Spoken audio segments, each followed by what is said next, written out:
এগৰাকী ৪৫ বছৰীয়া নাৰীয়ে কান্দিছে ৪৫ বছৰীয়া হাজবেণ্ডৰ বয়স 51 হাজবেণ্ড এতিয়া পৰকীয়া প্ৰেমত মজগুল নিজৰ ল'ৰা ছোৱালী ঘৰ সংসাৰ এৰি তেওঁ এতিয়া বেলেগৰ প্ৰেমত মজগুল এগৰাকী নাৰীয়ে কান্দি কান্দি জীৱন কটাব লগা হৈছে অন্য এগৰাকী নাৰীয়ে আন এখন সংসাৰ এগৰাকী মহিলা দুই এটা সন্তান সেই সন্তানটোৰ ভৱিষ্যত এগৰাকী ছোৱালী আছে কণমানি সেই ছোৱালীজনীৰ ভৱিষ্যত শেষ কৰি পেলাইছে ল'ৰা ছোৱালী স্কুলত দি থোৱা হৈছে ঘপককে বাপেকে কৈছে মোৰ পইচা নাই মই দিব নোৱাৰো যিজন বাপেকে আজি এই ল'ৰা ছোৱালী কেইটাক হাই সেকেন্ডাৰী পাছ কৰালৈকে পঢ়ুৱালে কোনোবা এটা ক্লাছ 8ত আছে কোনোবা এটা হাই সেকেন্ডাৰী পাছ কৰিছে সেই বাপেকজনে ঘপককৈ যেতিয়া ঘৰখনত কৈ দিব যে মোৰ পইচা নাই ইনফেক্ট তেওঁ চাকৰিও কৰে কোনো কথা নাই কোনো বতৰা নাই ধুনীয়াকে সংসাৰ চলি আছে না মানুহগৰাকী বেয়া তেওঁ না তেওঁ বেয়া আছিল কিন্তু পৰকীয়া প্ৰেমে জীৱনটোলৈ নামাই আনিছে অমানিকা স্পষ্ট কথা নদী আৰু নাৰীৰ জাগ্ৰত শক্তিত যিসকল আহিছে যিসকল সদস্য হৈছে আমাৰ কালিলৈ গুৱাহাটীত সভা আছে ডিব্ৰুগড়ত সভা 30 তাৰিখে আছে আধা কমিটি গঠন হৈছে বহি নাথাকিব ইহত বিলাকক নাকি লগাব লাগিব আমি আইনৰ ওচৰলৈ যাম সেই মহিলাগৰাকীক কেনেকৈ সহায় কৰিব পাৰি 10 গৰাকী মহিলাই নিৰাপত্তা দিয়ক কেনেকুৱা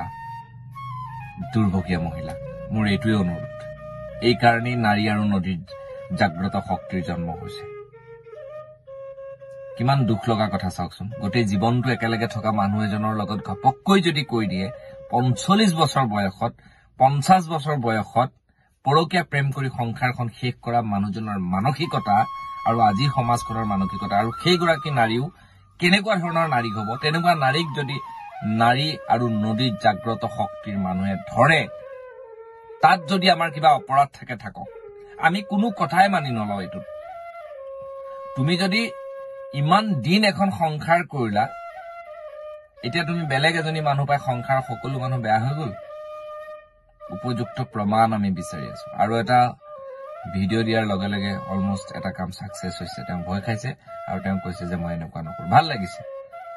মোটিভেশন মানুহক লাগে বহুত মানুহে বুজি পায় পুনৰ নিজৰ ৰাস্তাত ঘূৰি আহিছে আমাৰ ব্যক্তিগত স্বাৰ্থ একো নাই আপোনালোকৰ কিন্তু যেতিয়া কান্দি কান্দি মোৰ নিচিনা এজন সৰু ল'ৰাক 45 বছৰীয়াৰ উদ্ধৰ এগৰাকী মাতৃয়ে যেতিয়া কয় যে বুপাই মোৰ অৱস্থা অতি বেয়া হৈ গ'ল যিগৰাকী মানুহে ৰাতিপুৱা গাড়ীত ল'ৰা ছোৱালী থবলৈ বিদ্যালয়লৈ গৈছিলে যিগৰাকী ল'ৰা ছোৱালী টিউচন কৰি আছিলে টিউচন দিব নোৱাৰা হৈ গ'ল লাহে লাহে কি আচৰিত ভাবক ভালকে ভাবক সমাজৰ আগশ্ৰেণীৰ মানুহবিলাকে ভালকে ভাবক আলোচনা কৰক মই চৰকাৰ পক্ষ মানুহকো কৈছো ইয়াৰ ওপৰত এটা কিবা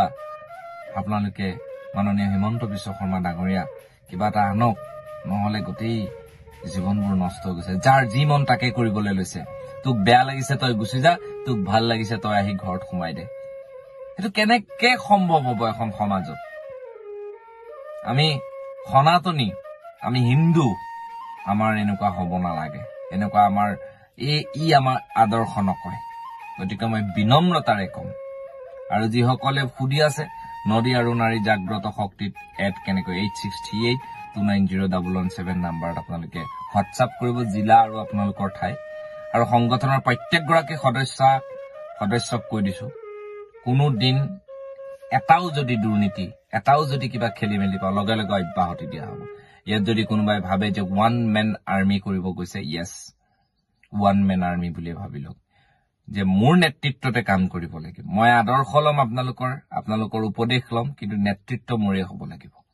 তাত কোনোবাই বেয়া পাই লাভ নাই কাৰণ মোৰ এটা এইম আছে মই যদি সকলোকে সমানে দায়িত্ব দি দিও আগৰ নিচিনাই হ'ব আগৰ নিচিনা নালাগে নতুনত্ব লাগে যত সমাধানৰ পথ সুলভ হয় মই বিনম্ৰতাৰে কৈছো কোনো বেয়া নাপাব এইখিনিয়ে কথা ভিডিঅ'টো যদি চালে শেয়াৰ কৰি অন্য দহখন সংসাৰ বচাবলৈ মই বিনম্ৰতাৰে অনুৰোধ জনাম। ধন্যবাদ। জয় অসম।